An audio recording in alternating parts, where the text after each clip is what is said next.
অসীমান daily blogging চ্যানেলে আবার একটি নতুন ভিডিওতে আপনাদের সকলকে আবার একবার স্বাগত।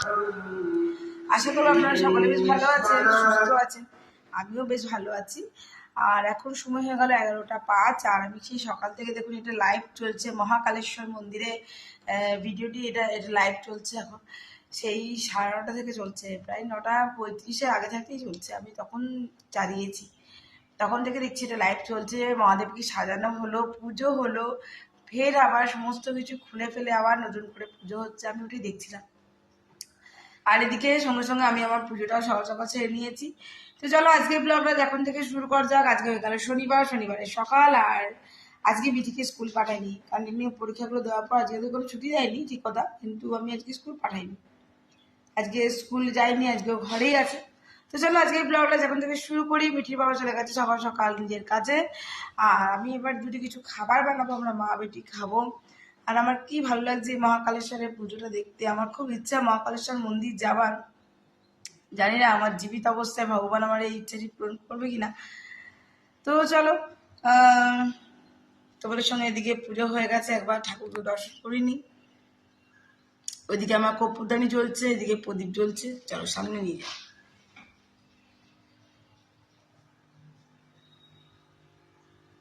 এই দেখো আমি সাজিয়ে দিয়েছি, আর এইটাতে আমি ফুল দিয়ে রাখি আর কি। এই যে আমার ঠাকুর পুজো দেওয়া হয়ে গেছে, উপরে ধূপ জ্বলছে। জয় শ্রীশ্যাম, জয় শ্রীশ্যাম। মুখটা ঢেকে গেছে বাবা, দেখলেন তো, আপনাদের জন্য আমি দেখতে পেলাম।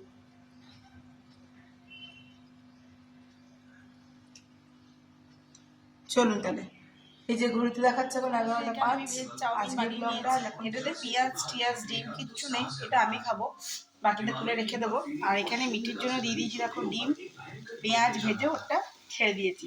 আমি তো ডিম পেঁয়াজ কিছু খাবো না, ঠেকাঠেকি হয়ে যাবে বলে আমি আগে আমারটা তুলে নিয়েছি। ওই জন্য মিঠিকে টিফিনটা দিয়ে দিই।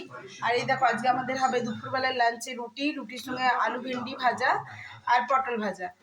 তাহলে পটলগুলো একটু পেকে নষ্ট হয়ে যাবে বলে আমি এটা ভেজে নিলাম। আর এটা ভাজবো তো, পেঁয়াজ টিয়াজ ডিম টিম করলাম, গ্যাসটা মুছবো, মুছে পর আমি তোমার রুটি করবো, রুটি আর আলু ভেন্ডি ভাজা। এটাই হবে আমাদের দুপুরের লাঞ্চ, বুঝলে। তো চলো মিঠিকে দিয়ে দিয়ে কড়াই দিয়ে আবার আমি নতুন করে বসিয়ে দিয়েছি দেখো ঢেঁড়স আলু ভাজা। আর ঢেঁড়স আলু ভাজার আগে যেটা করেছি সেটা হলো এই যে পটল ভাজা। তো এগুলো হয়ে গেছে, এবার রুটিটা করবো। তার আগে মাখবো, আগে ভাজাটা করে নিই, ঢাকা দিয়ে রেখে দিই। যেহেতু ডিম করে দিলাম তাই গ্যাস ট্যাস মুছে কড়াই টড়াই পরিষ্কার করে আবার বসাতে হবে। তো চলো ভাজাটা আগে হয়ে যায় ভালো করে, তারপর দেখুন করে নিয়েছি রুটি। এই যে মিঠি আমার রুটি আর আলু ভেন্ডি ভাজা খাচ্ছে। কেমন লাগছে মিঠি, ঝাল লাগছে? এটা দেখে বলুন আমরা কি মুভি দেখছি। যা বলে দিল, দেখলে মোবাইলে আলো আলো দেখাচ্ছে কেন? ঠিক আছে, মোবাইলে একটু আলোই দেখা, এরকমটুকু ভালো লাগে আমার। সন্ধে হয়ে এসছে, সে দেখেই বুঝতে পারছেন আমরা চলে এসেছি চিত্তালয়ের মেলা। তবে সময় কিন্তু অনেকখানি হয়ে গেছে, 9টা বেজে গেছে। কেন মিঠির বাবা আসলো, ওকে চাটা দিলাম, আমরাও চা খেলাম, খেয়ে বেড়াতে করতে অনেকখানি দেরি হয়ে গেছে। তো চলুন আমিও মেলাটা দেখি, আপনারাও মেলাটা দেখুন।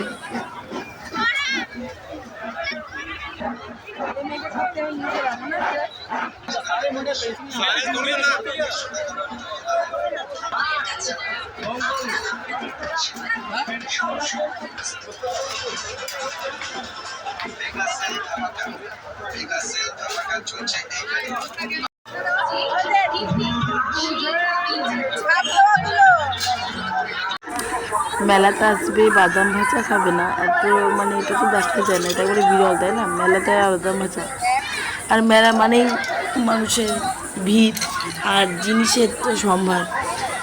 তো নানান দোকান চিত্তালয় মেলায় বসছিল। আপনার সঙ্গে এখানে আমি আলাদাভাবে কিছু বলিনি, এখানে কিছু জিনিস ছিল যেগুলো আমি একটু কিনেছিলাম অল্প স্বল্প করে। এটা তো লাল গোলা, সকলেই দেখে বুঝতে পারছো। তো আমাদের যা সবাইকার ঠান্ডা লাগার অবস্থা হয়ে আছে, তো আমি অল্প করে একটুখানি আইসক্রিমই খেয়েছিলাম, সেটা মিঠির বাবা একটু খেয়েছিল, আর মিঠিগুলো না খাওয়ার মতনই বলতে পারো। তো এখানে আমি চালতার আচারটা নিয়েছিলাম, একদম দারুণ, যাকে বলে দারুণ ছিল, সত্যিই খুব ভালো ছিল। তো চলো মেলাটা দেখতে থাকো। আর বক না করে তোমার সঙ্গে মেলাটা পরিক্রমা করাই।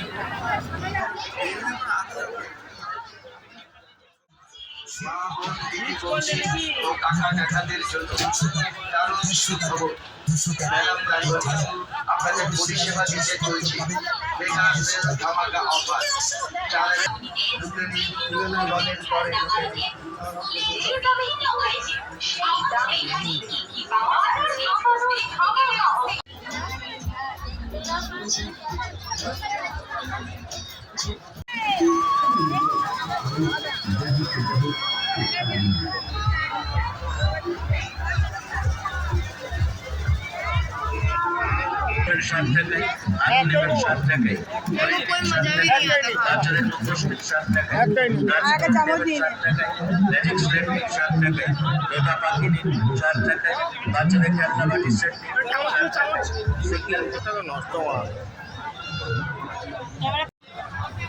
দেখতেই পাচ্ছ মিঠি আর ওর বাবা দুজনেই পাওভাজি নিয়েছিল। তো পাওভাজিটা ছিল মোটামুটি আর কি কোনো রকম। তো ওই জন্য জিজ্ঞাসা করতে মুখটা ঘুরি টুরি একটু বলে দিল আর কি। তো যাই হোক, মেলা তো এরকমই হয়।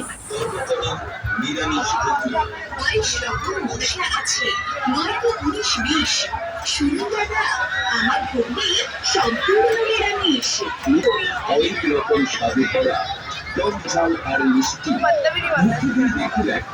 কি অপরূপ সৃষ্টি। এক নয় দুই নয় 22 রকম মশলা, সবাই খেয়ে দেখুন। বাবা লোকনাথ ঘুগনি স্টল নামেই সবাই চেনে।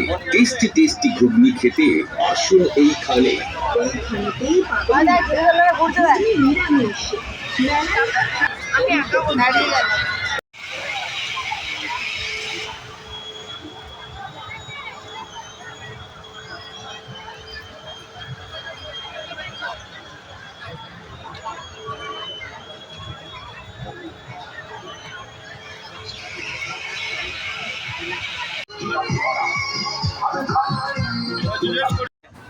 সো আমরা একবারে মেলার শেষের দিকে চলে এসেছি, মানে বেরাবার মুখে। তার জন্য আপনাদের সঙ্গে আমরা তিনজন গ্রুপের একটা ছবি শেয়ার করলাম।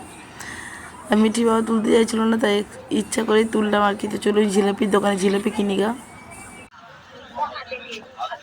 জিলাপিটা একটু ছোট ভেঙে দাও, কোনটা নিশ্চয় টক নেই তো ওই দিক থেকে ভেঙে দাও না, ভাঙার থেকে দাও না, গোটা ভাঙার থেকে দাও। गरम है गरम गरम देते यार, ठंडी दिए तो पहले ले रहा था 50 गरम।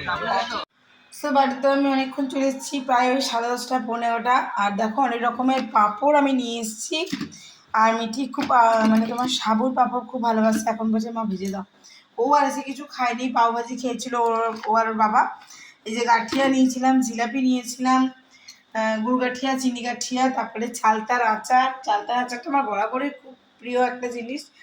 আর এখন যে বেটি বলছে যে মা আমাকে একটু পাঁপড় ভেজে দাও, বললাম, তখন বললো খাবো না। দিয়ে এখন আবার পাঁপড়গুলো আজারে রাখলাম, দুধটা এবার ফুটাবো। আর বাকি যে জিনিসগুলো নিয়ে এসেছি সেগুলো, তবে দেখো এই যে আমি লাল চুড়িটা পরেছি, সবুজ চুড়িটা তো পরেছিলাম, লাল চুড়িটা নিয়েছি। মিঠিকে বললাম, মিঠি তো আমার কিছুই নেয়নি, ওই আর কি। তারপরে একটুখানি খাবার দাবারের জিনিস, ওগুলোই সব নেওয়া হয়েছে। তো আমরা চলে এসেছি। এখন মিঠি বড় হয়ে গেছে, তো এখন আর মানে এইসব জিনিসের প্রতি আর ঝোঁক নেই। আগে খুব ঝোঁক ছিল, খুব ঝোঁক ছিল।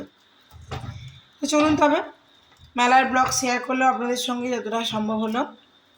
এভাবে দিয়ে একটু পাঁপড়টা ভেজে দিই। আর যে ব্লগটা এখানে শেষ করছি। সকলে ভালো থাকবেন, সুস্থ থাকবেন। আবার একটি নতুন ভিডিওতে নতুন ব্লগে আপনার সঙ্গে আমার খুব তাড়াতাড়ি দেখা হচ্ছে। ততক্ষণের জন্য বিদায়, টাটা। আর আসার সময়ই আমি মিঠির বাবার জন্য 4 পিস রুটি আর হাফ প্লেট তরকারি নিয়ে চলে এসেছিলাম। আর ওকে আমি চাউমিন খাইয়েই নিয়ে গেছিলাম মেলা। আমি তো যেহেতু বাইরে কিছু খাবো না, তো চা 2 বিস্কুট খেয়ে বেরিয়েছিলাম। তো চলুন বেটিকে এখন ভেজে দিই কটা পাঁপড়। তো এই যে বেটিকে ভেজে দিয়েছি পাঁপড়। আর দুধটা বসাতে ভুলে গেছিলাম, তো দেখো দুধটাও বসিয়ে দিলাম। তো চলো টাটা, গুড নাইট।